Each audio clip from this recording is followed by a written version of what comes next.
είναι αυτό? Ένα σπουργίτι.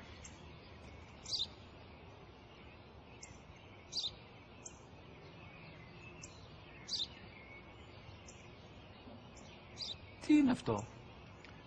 Μόλις τώρα στο πατέρα, σπουργίτι είναι.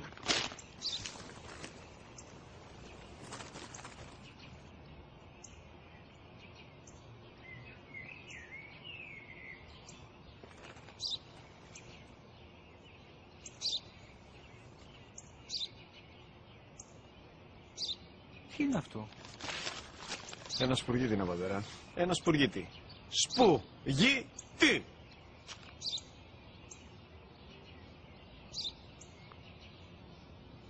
Τι είναι αυτό? Γιατί το κάνεις αυτό το πράγμα, μπορείς να μου πεις? Τόσες φορές σου είπα, είναι ένα σπουργίτι. Δεν το καταλαβαίνεις. Πού πας?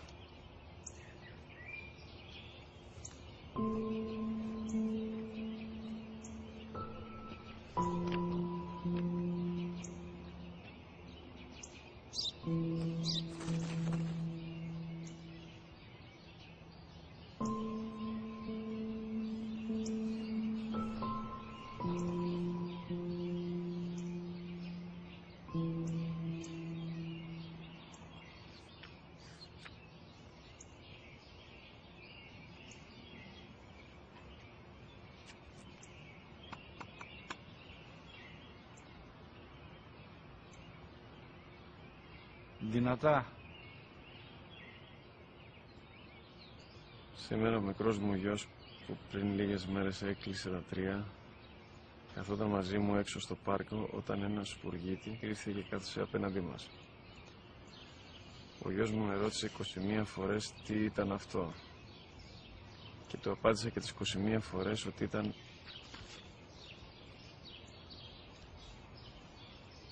ένα σπουργίτι. Τον αγκάλιασα τρυφερά και τις 21 φορές που μου έκανε την ίδια ερώτηση, ξανά και ξανά, χωρίς να εκνευριστώ, νιώθοντας στοργή για το αθώο μου αγοράκι.